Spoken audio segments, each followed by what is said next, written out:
My name is Detective Marcus Rodriguez, and I've been working homicide for the Chicago Police Department for 15 years.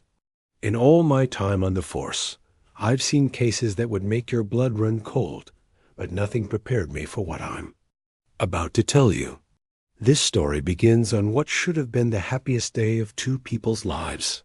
It was a Saturday in June, the kind of perfect summer day that makes you believe in fairy tales. The wedding was held at St. Mary's Cathedral, on the north side of Chicago. Sarah Michelle Thompson was marrying the man of her dreams, or so she thought. The groom's name was David Michael Harrison, a successful businessman who had swept Sarah off her feet with his charm, his generosity, and what appeared to be genuine love. The ceremony was beautiful. Sarah looked radiant in her white dress, her blonde hair perfectly styled, her blue eyes sparkling with joy. David stood tall and handsome in his black tuxedo, his dark hair slicked back, his smile warm and convincing. 300 guests filled the cathedral, all there to witness what everyone believed was a match made in heaven. The reception was held at the Palmer House Hotel, one of Chicago's most prestigious venues. The couple had spared no expense. Crystal chandeliers hung from the ceiling, white roses adorned every table, and a 12-piece orchestra played classical music as guests dined on filet mignon and lobster. David gave a speech that brought tears to many eyes, talking about how Sarah had changed his life, how she had made him want to be a better man. Sarah's father, Robert Thompson, a retired bank president, welcomed David into the family with open arms. Her mother, Patricia, couldn't stop talking about how lucky Sarah was to have found such a wonderful man. But sometimes the most beautiful facades hide the darkest secrets. And David Michael Harrison was about to become the center of the most shocking investigation of my career. Asterisk, for the first 6 months of their marriage, Sarah and David lived what appeared to be a perfect life. They had purchased a beautiful colonial-style home in Lincoln Park, one of Chicago's most desirable neighborhoods. The house sat on a tree-lined street, with a manicured lawn and a white picket fence that seemed straight out of a Norman Rockwell painting. David's business, Harrison Import-Export, was thriving. He told Sarah he dealt in luxury goods from Europe, antiques and artwork that he sold to high-end collectors and museums. His office was downtown in a gleaming skyscraper, and he employed a small but efficient staff. Sarah had quit her job as a marketing coordinator to focus on making their house a home. She spent her days decorating, cooking elaborate meals, and planning for the future. She talked about having children, about growing old together, about all the dreams that young couples share. David was attentive and loving. He brought her flowers every Friday, took her to expensive restaurants, and surprised her with weekend trips to places like Napa Valley and Martha's Vineyard. He seemed to anticipate her every need, her every desire. Sarah's friends were envious. Her sister Jennifer often commented on how lucky Sarah was to have found a man who treated her like a queen. But there were small things, little inconsistencies, that Sarah chose to overlook because she was so deeply in love. Sometimes David would receive phone calls late at night, and he would step outside to take them, claiming they were business calls from overseas clients in different time zones. His explanations always made sense, but Sarah noticed he seemed tense after these conversations. There were also times when David would disappear for entire weekends, claiming he had to travel for business. He would return with gifts and stories about his trips, but Sarah noticed he never seemed to have any jet lag, and his stories sometimes contained small contradictions. Still, Sarah trusted her husband completely. Love, as they say, is blind. And Sarah's love for David was so complete, so overwhelming, that she couldn't see the warning signs that were right in front of her. Asterisk, the first real indication that something was wrong came on a cold Tuesday morning in February. I was sitting at my desk in the detective bureau, going through case files and drinking what had to be my fourth cup of coffee of the day, when my partner, Detective Lisa Chun, walked over with a concerned expression on her face. Lisa and I had been partners for 3 years, and I had learned to read her moods. When she looked worried, it usually meant we were about to catch a case that would keep us busy for weeks. She handed me a missing person report that had just come in. The missing person was a woman named Maria Santos, age 28, from Milwaukee, Wisconsin. Maria had been reported missing by her sister after she failed to show up for work for 3 consecutive days. What made this case interesting to the Chicago Police Department was that Maria's credit card had been used at several locations in Chicago just days before she disappeared. The last transaction was at a high-end jewelry store in the Loop, where someone had purchased a diamond bracelet worth $15,000. Lisa and I drove to the jewelry store to review their security footage. The store manager, a nervous man in his 50s named Harold Goldstein, led us to a back office where he pulled up the surveillance video from the day in question. What we saw on that grainy black and white footage would be the first piece of a puzzle that would eventually unravel David Harrison's entire world. The man making the purchase was tall, well-dressed, and confident.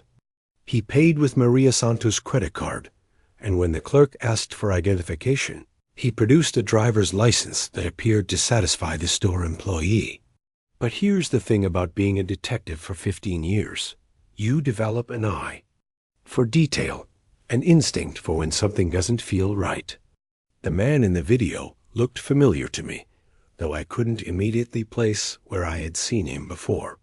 Lisa and I took a copy of the footage back to the station and began running it through our facial recognition software. While we waited for results, we started investigating Maria Santos' background.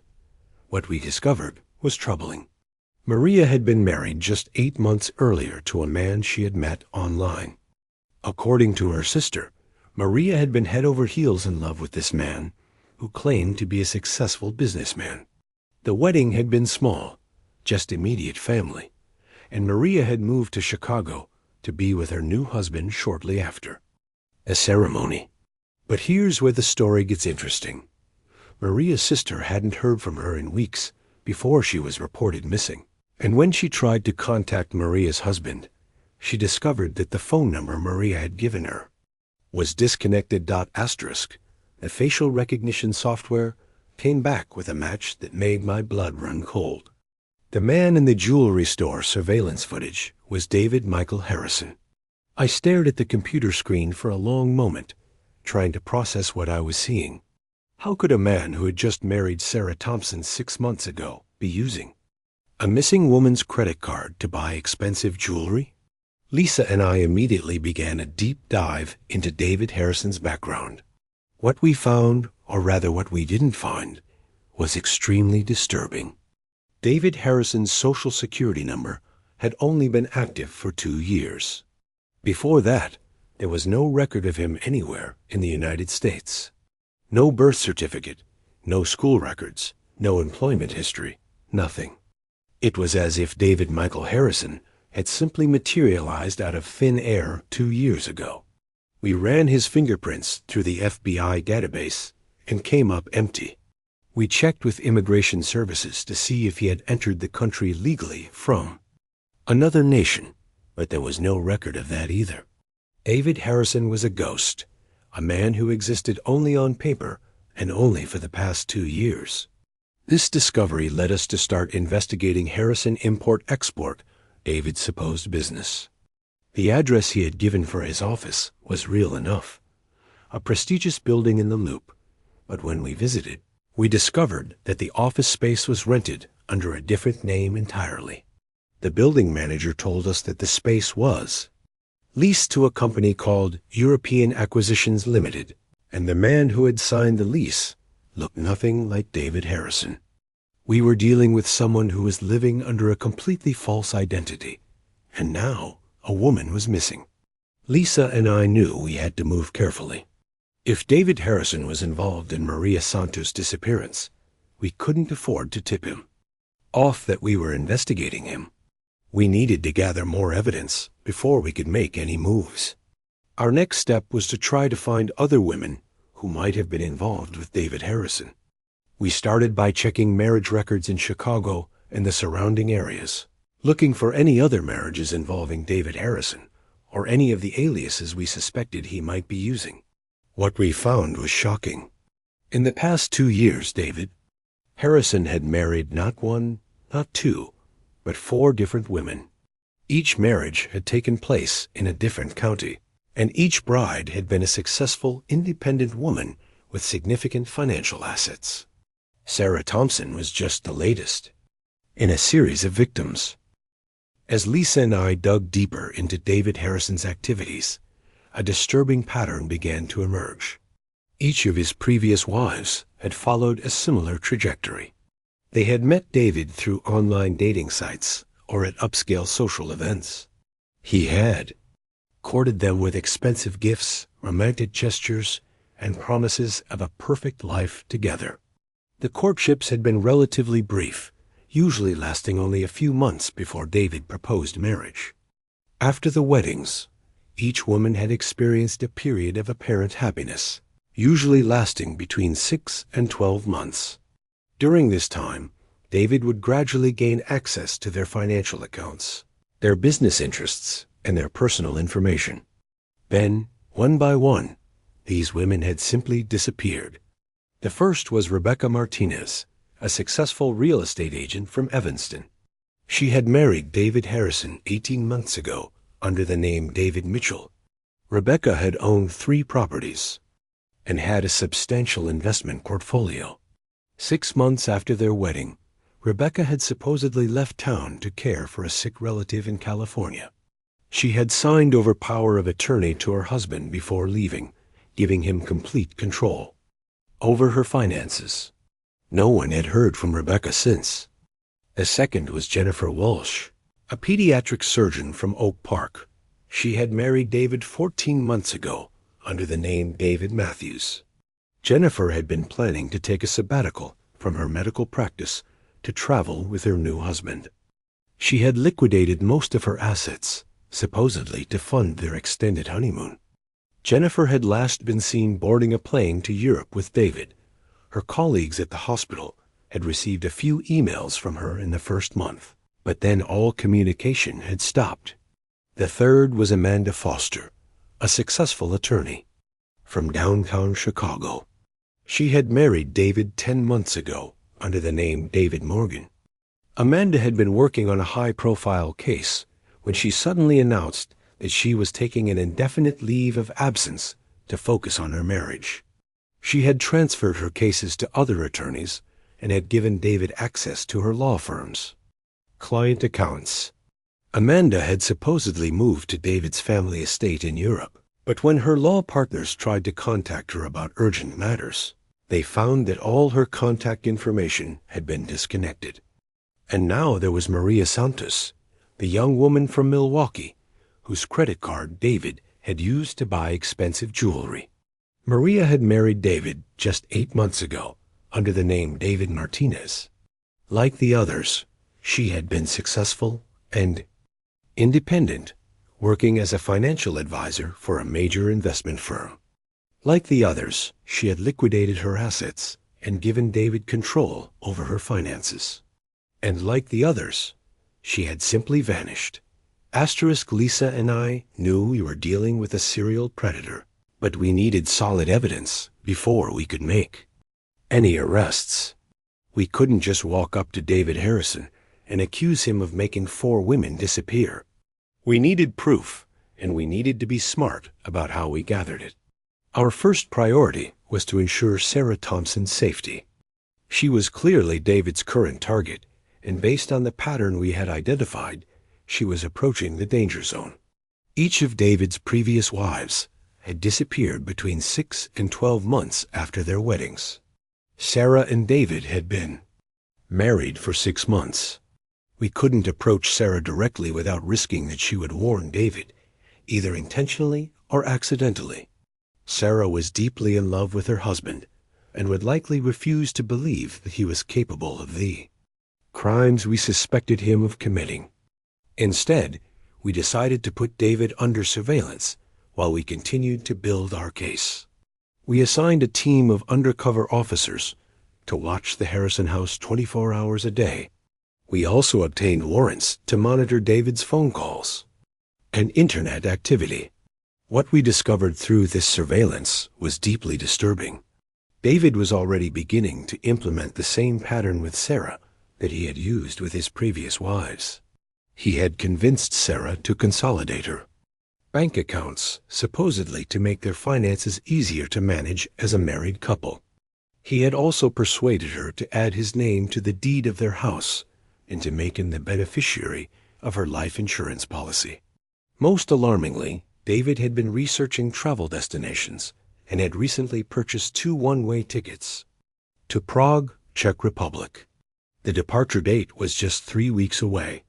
We knew we were running out of time.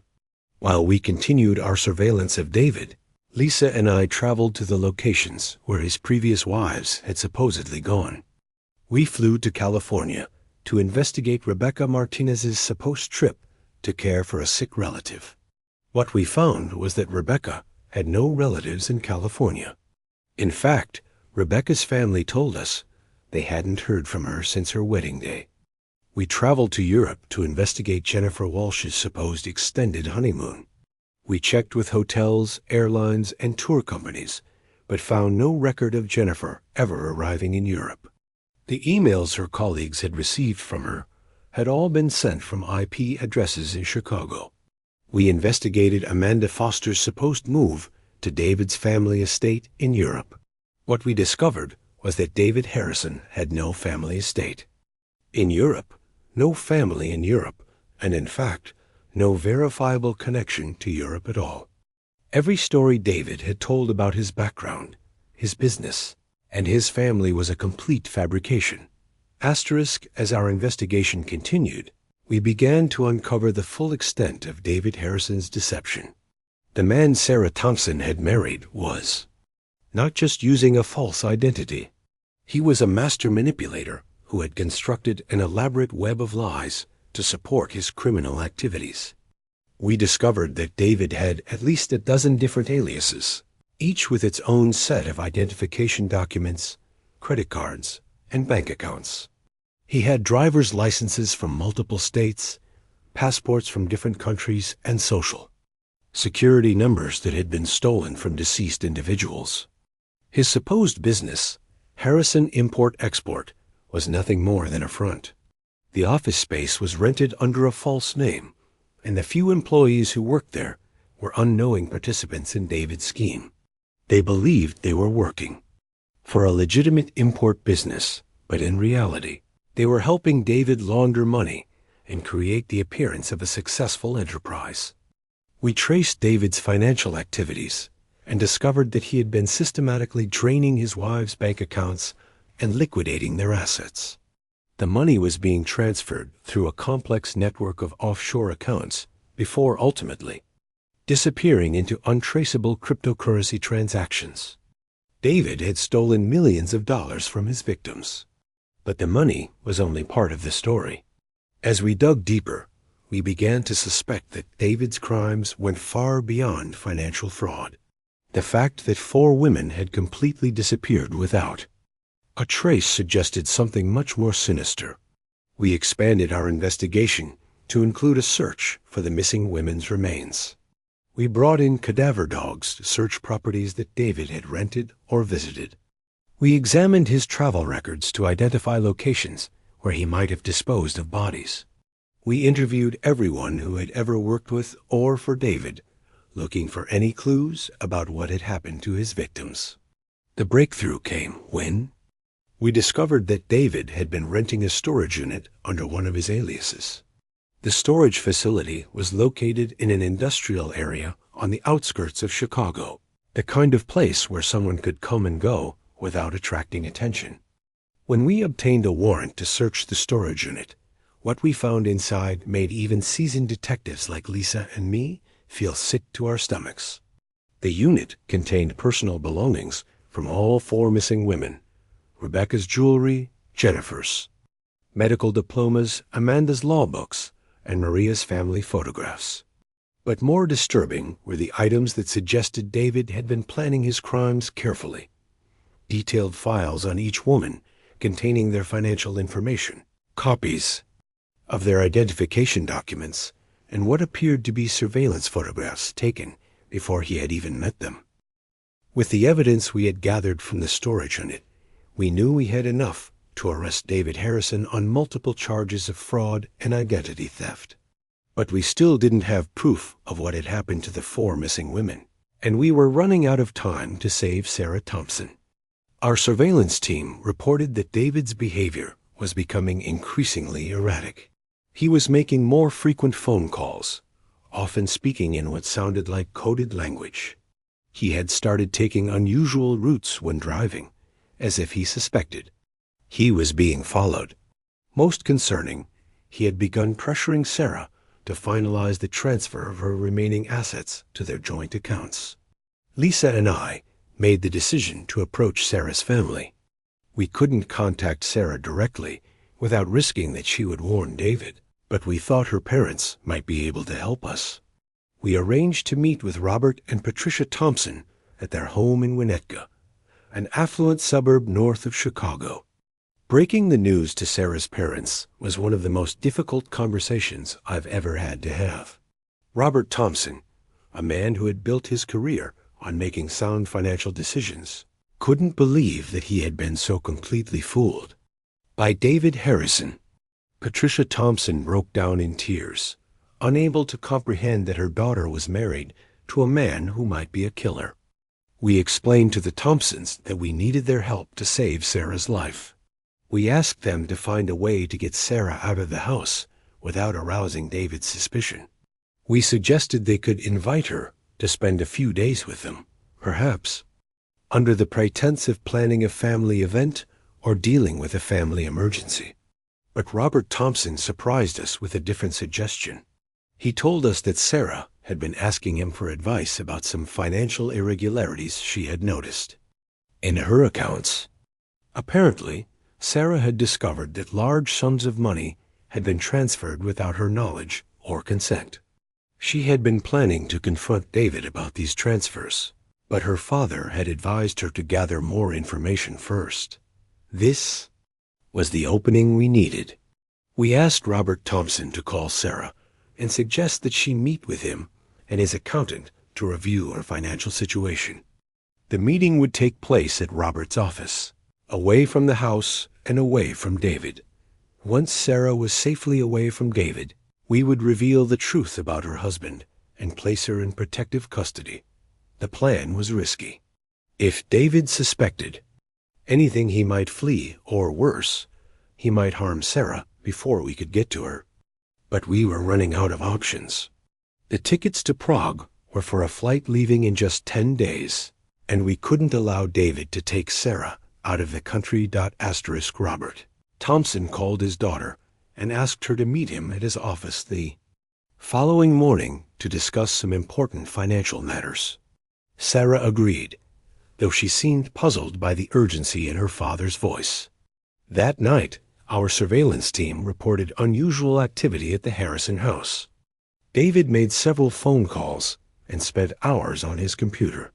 Around midnight, he loaded several suitcases into his car and drove to a location we hadn't seen him visit before, a small airport outside the city where private planes could be, chartered without the same security requirements as commercial flights.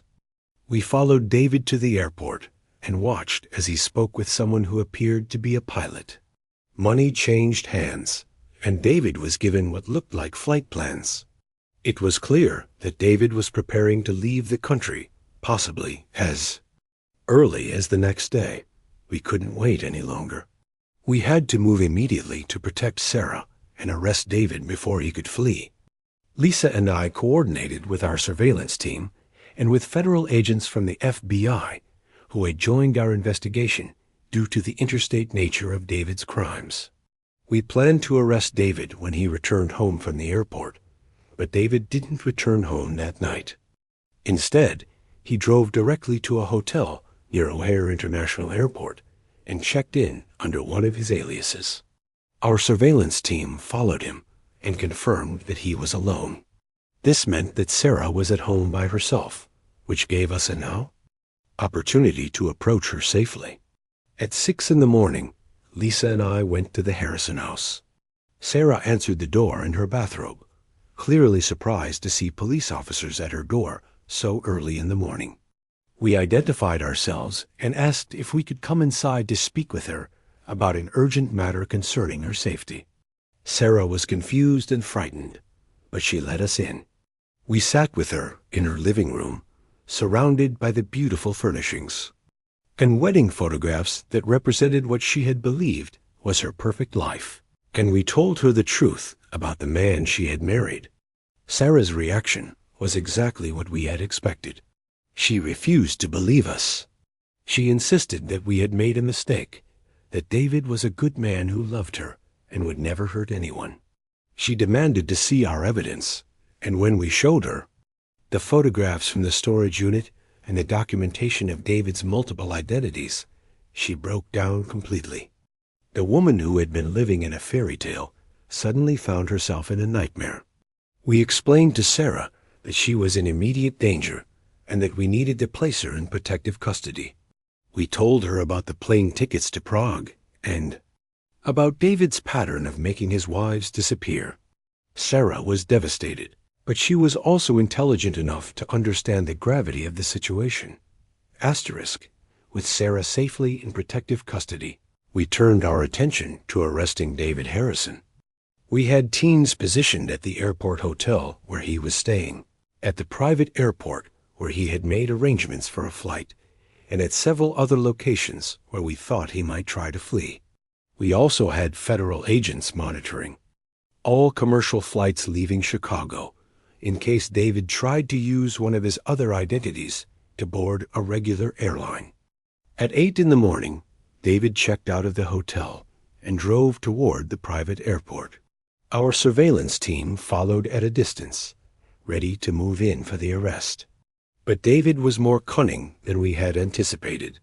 Instead of going directly to the airport, he made several stops, apparently checking to see if he was being followed. He drove through parking garages, made sudden turns, and at one point, he pulled over and sat in his car for nearly an hour, watching the traffic around him. It was clear that David suspected he was under surveillance, but he couldn't be sure. Finally, around noon, David drove to the private airport.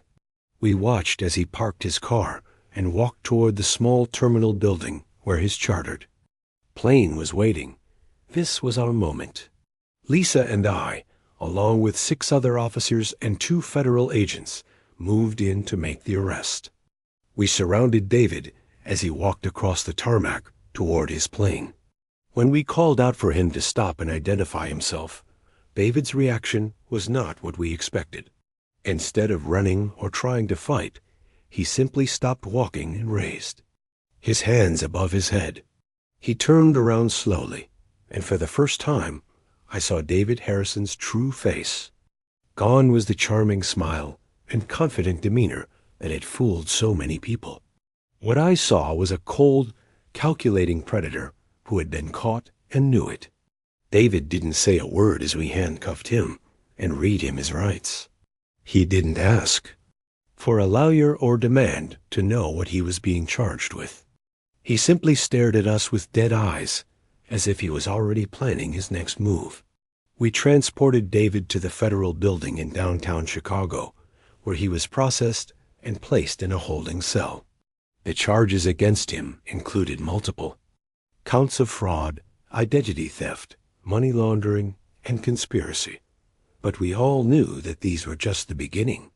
The real question was what had happened to Rebecca Martinez, Jennifer Walsh, Amanda Foster, and Maria Santos. David Harrison sat in the interrogation room like a statue. For 6 hours, Lisa and I tried every technique we knew to get him to talk. We showed him the evidence we had gathered. We explained that his cooperation could lead to a more lenient sentence. We appealed to whatever conscience he might have left, asking him to think about the families of the missing women who deserved to know what had happened to their loved ones. David said nothing. He didn't ask for a lawyer, but he didn't answer any of our questions either. He just sat there, staring at the wall behind us as if we weren't even in the room. It was one of the most frustrating interrogations of my career. Meanwhile, our investigation continued. We had teams searching every property that David had ever rented or visited. We were analyzing his financial records, trying to trace every dollar he had stolen. We were interviewing everyone who had ever known him, looking for any clue that might lead us to the missing women. The breakthrough came from an unexpected source. Sarah Thompson, despite everything she had learned about her husband, agreed to help with our investigation. She told us about a cabin that David had mentioned owning in Wisconsin. He had described it as a family property that had been in his family for generations, a place where he went to think and to get away from the stress of business. Sarah had never been to this cabin, but she remembered David giving her detailed directions to it once, saying that if anything ever happened to him, she should go there and retrieve some important documents he kept hidden. Sarah's description of the location was vague, but it was enough for us to start searching. We contacted the Wisconsin State Police and asked for their assistance in locating properties in the area Sarah had described. What we found was a small, isolated cabin on the shores of a remote lake about 3 hours north of Chicago. The cabin was registered under one of David's aliases, and according to local records, he had owned it for almost 2 years. Lisa and I drove to Wisconsin with a team of forensic specialists and cadaver dogs. The cabin was exactly the kind of place where someone could dispose of bodies without being discovered. It was miles from the nearest neighbor, accessible only by a narrow dirt road and surrounded by dense forest. When we arrived at the cabin, the cadaver dogs immediately alerted to several areas around the property. The forensic team began the grim task of excavating these sites. What we found confirmed our worst fears. Buried in shallow graves around the cabin were the remains of 4 women. The bodies were in various stages of decomposition, but we were able to identify them through dental records and personal effects found with the remains. Rebecca Martinez, Jennifer Walsh, Amanda Foster, and Maria Santos had all been murdered and buried at David Harrison's cabin. With the discovery of this bodies, we had the evidence we needed to charge David Harrison with 4 counts of first-degree murder. But we still didn't understand his motive or his method. How had he convinced these women to go to the cabin with him? How had he killed them? And why had he chosen these particular victims?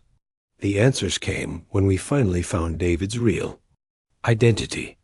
After weeks of investigation, federal agents were able to trace David's fingerprints to a man named Thomas Edward Kellerman, a convicted con artist who had been presumed dead for 3 years.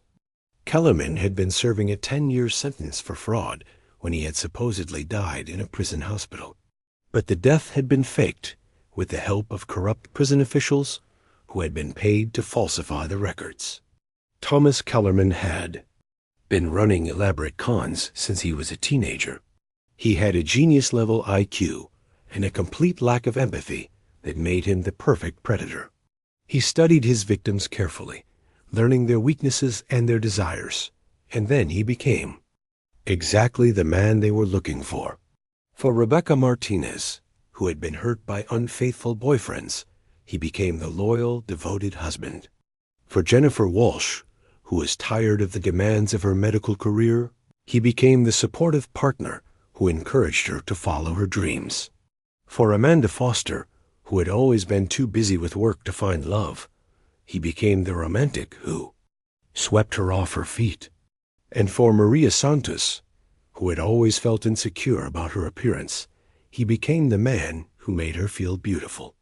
Kellerman's method was always the same. He would court his victims with expensive gifts and romantic gestures, all paid for with money he had stolen from previous victims. He would propose marriage quickly, before his victims had time to discover the truth about his background.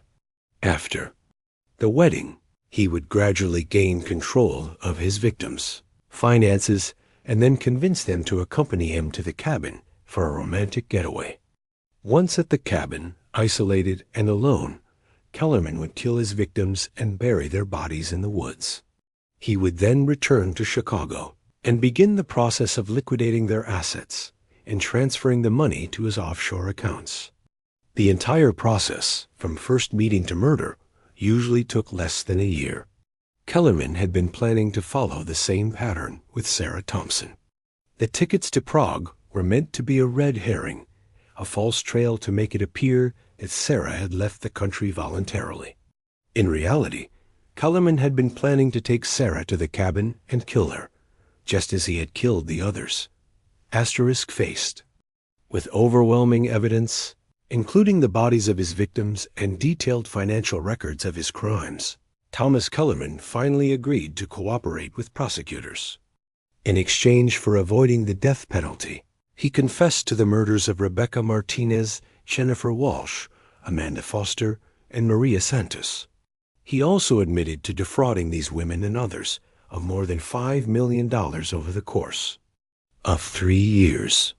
Kellerman's confession was chilling in its matter-of-fact tone.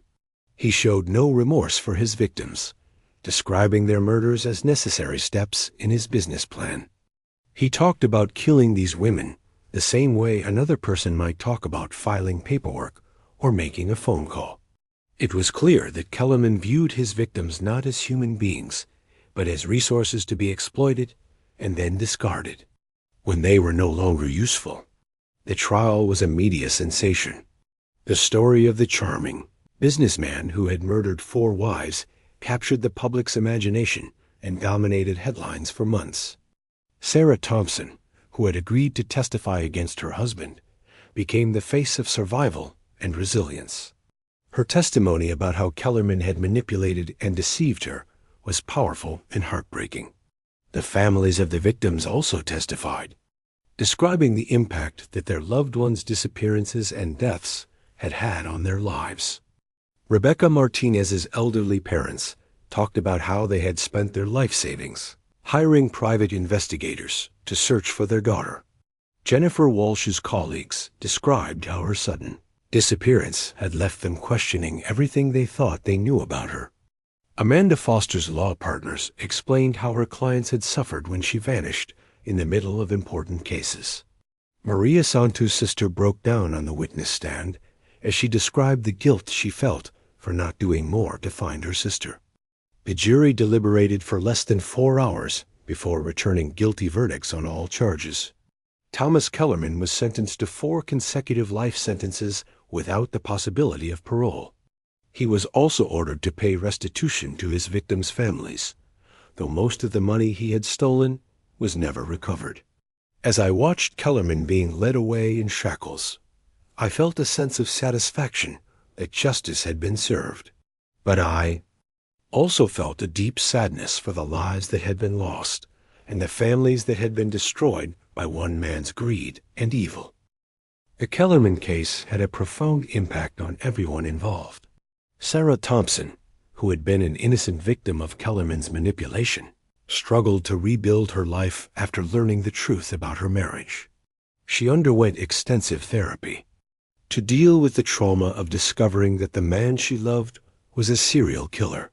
She also had to deal with the financial devastation that Kellerman had caused, as he had stolen most of her savings and left her deeply in debt. Sarah eventually moved back in with her parents and started over, taking a job at a nonprofit organization that helped victims of domestic violence. She became an advocate for other women who had been deceived and manipulated by predators like Kellerman. Her strength and resilience in the face of such betrayal was inspiring to everyone who knew her story. The families of Kellerman's victims finally had closure, but the pain of their losses would never fully heal. Rebecca Martinez's parents used their daughter's life insurance money to establish a foundation that provided support to families of missing persons. Jennifer Walsh's colleagues at the hospital created a scholarship in her name for medical students who wanted to work with underserved populations. Amanda Foster's law firm established a pro bono program to help victims of financial fraud. Maria, Santos' sister, became a victims' rights advocate, working to change laws to make it easier to track down con artists and fraudsters. The case also led to changes in how law enforcement agencies share information about missing persons and financial crimes. The fact that Kellerman had been able to operate across multiple states and jurisdictions for so long highlighted the need for better coordination between agencies. New protocols were established to flag suspicious patterns of behavior, such as multiple marriages in a short period of time, or unusual financial transactions involving recently married couples. For Lisa and me, the Kellerman case was both the most challenging and the most rewarding of our careers. We had been able to stop a serial killer and bring justice to his victims, but the case had also taken an emotional toll. Seeing the devastation that one person could cause to so many lives was a stark reminder of the evil that exists in the world. The case also reinforced my belief in the importance of the work that law enforcement officers do every day. We may not be able to prevent every crime or save every victim, but we can make sure that those who prey on innocent people are held accountable for their actions. Asterisk. As I reflect on the Kellerman case 5 years later, I'm struck by how easily he was able to deceive so many intelligent, successful women. Rebecca, Jennifer, Amanda, Maria, and Sarah were all accomplished professionals who are used to making smart decisions in their careers and their personal lives. Yet they all fell victim to Kellerman's manipulation. This case taught me that anyone can be vulnerable to a skilled predator. Kellerman was a master manipulator who studied his victims carefully and became exactly what they were looking for in a partner. He exploited their desires for love and companionship, their trust in others, and their belief that people are fundamentally good. The case also highlighted the importance of background checks and due diligence when entering into serious relationships. In today's digital age, it's easier than ever for criminals to create false identities and fabricate their backgrounds. People need to be aware of the warning signs of deception and manipulation, and they need to trust their instincts when something doesn't feel right. Some of the red flags that appeared in Kellerman's relationships included his reluctance to introduce his partners to his family and friends, his vague explanations about his business and his past, his pressure to move the relationship forward quickly, and his attempts to gain control over his partner's finances. These are warning signs that everyone should be aware of. The Kellerman case also demonstrated the importance of family and friends in protecting potential victims. In several cases, the victims' loved ones had expressed concerns about Kellerman, but their warnings were dismissed because the victims were so deeply in love. It's important for people to listen to the concerns of those who care about them, even when those concerns are difficult to hear. Finally, this case reinforced my belief in the resilience of the human spirit. Despite the terrible trauma they experienced, the families of Kellerman's victims and Sarah Thompson herself were able to find ways to honor their loved ones' memories and help others.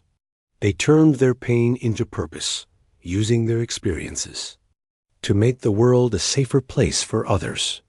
As law enforcement officers, Lisa and I learned valuable lessons about the importance of interagency cooperation, the need to look for patterns in seemingly unrelated cases, and the power of persistence in the face of a cunning adversary. The Kellerman case will always be remembered as one of the most complex and challenging investigations in Chicago Police Department history, but it will also be remembered as a case where justice prevailed and a dangerous predator was stopped before he could claim any more victims. The story of Thomas Kellerman serves as a reminder that evil can hide behind the most charming facade, but it also proves that with dedication, skill, and a little bit of luck, law enforcement can protect the innocent and ensure that those who prey on others face the consequences of their actions. Asterisk today, as I near retirement after 20 years with the Chicago Police Department, I often think about the Kellerman case and the lessons it taught me about human nature, both its capacity for evil and its capacity for good. The case changed how I approach investigations, how I interact with victims and their families, and how I view the importance of the work we do as law enforcement officers. Sarah Thompson has rebuilt her life and is now married to a man who truly loves and respects her. She continues her work as a victim's advocate and has helped dozens of women escape dangerous relationships. She often speaks at law enforcement conferences about her experience and the warning signs that people should watch for in relationships. The families of Kellerman's victims have found ways to honor their loved ones' memories while moving forward with their own lives. The foundations and programs they established in their daughters' names have helped countless other families dealing with similar tragedies. Thomas Kellerman remains in prison, where he will spend the rest of his life. He has never expressed any remorse for his crimes, and prison psychologists have confirmed that he is a textbook psychopath with no capacity for empathy or genuine human emotion. The world is a safer place with him behind bars. As for me, I continue to work cases and train younger detectives, always emphasizing the importance of thorough investigation, interagency cooperation, and never giving up on victims and their families. The Kellerman case will always be a defining moment in my career, a reminder of why I became a police officer in the first place, to protect the innocent and ensure that justice is served. The story of Thomas Kellerman and his victims is a tragic reminder that evil exists in our world, but it's also a testament to the power of law enforcement, the justice system, and the human spirit to overcome that evil and protect those who cannot protect themselves. It's a story that I will never forget, and one that continues to inspire me to do my job with dedication, compassion, and an unwavering commitment to justice.